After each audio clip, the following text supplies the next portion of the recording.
Salvete omnes. This video was made possible through the support of patrons. Thank you. Was it Julius Caesar or Julius Caesar? And did he really say veni vidi vici and not veni vidi vici?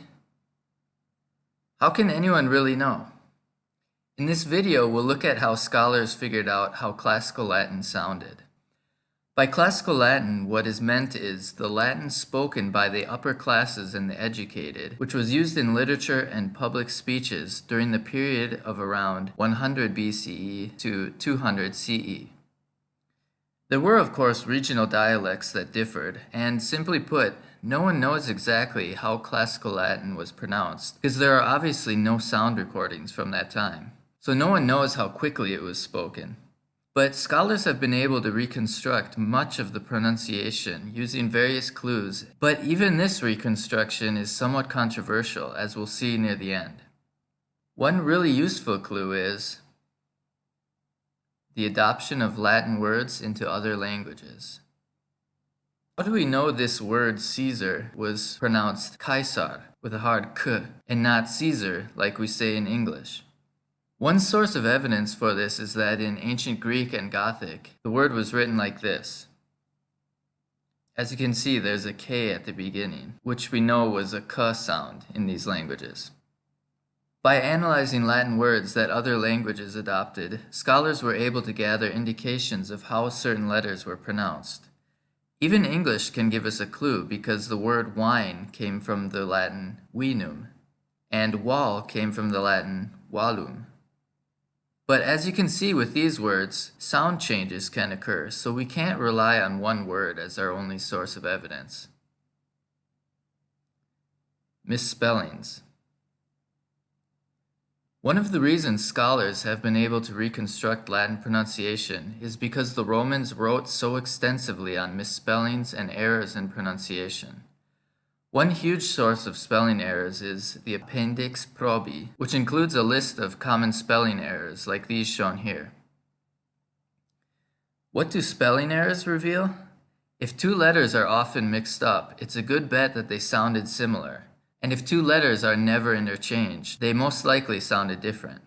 For example, the diphthong AE would sometimes be written as AI, but not as an E in classical times. So this gave a clue that this was probably pronounced I.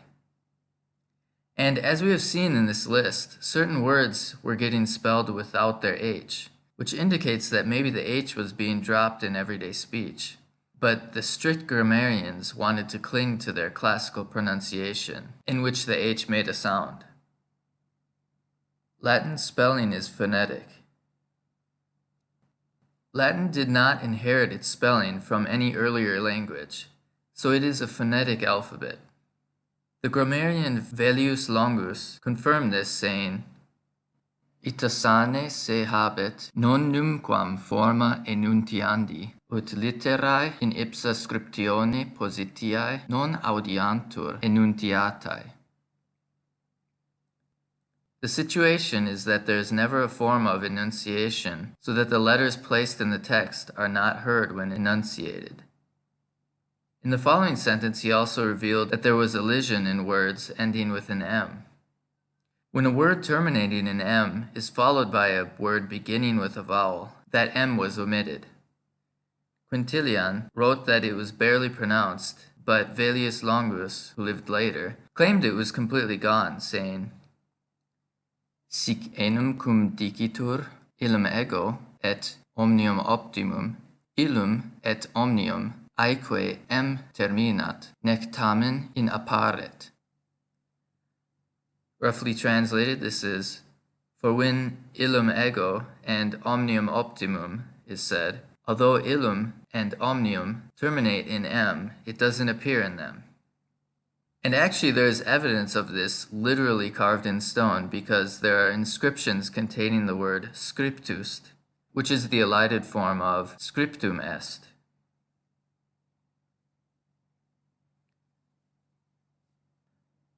The Romance languages are revealing in their pronunciation, since they are, after all, Latin's ancestors. When we have a case where all or the majority of these languages contain the same sound, then it is likely that the original Latin pronunciation has survived in these languages. And the reverse might also be true. If there is a sound in none of the Romance languages, then it was probably not in Latin. Michael Weiss makes this argument from an analysis of the Sicilian and Lucanian languages, since these are very conservative languages. He thinks these languages are evidence that the long and short vowels in Latin differed only in length and not in their sound quality, as is traditionally taught. There have been other similar treatises written in recent years, so it seems that the final word has not been spoken on classical Latin pronunciation. Medieval and Renaissance Latin. So where did the pronunciation of Julius Caesar and veni, vidi, vici come from? From around the 3rd century CE, a strange shift began because Latin continued to be written in a form largely unchanged from classical Latin, while spoken Latin was changing significantly.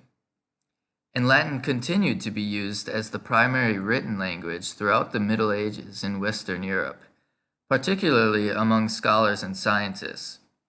For example, Isaac Newton's Philosophiae Naturalis Principia Mathematica, in which he expounded the laws of motion and gravitation, was written in 1687 entirely in Latin. But the people writing in Latin were native speakers of other languages, so each country developed its own system of pronunciation. It was the English system of pronunciation that produced Julius Caesar, and ecclesiastical pronunciation, the form used by the Roman Catholic Church, that produced veni, vidi, vici. Of course, this all begs the question, how should we pronounce Latin? And there really is no right answer, because ultimately what we call classical Latin was only a 300-year period in the existence of Latin.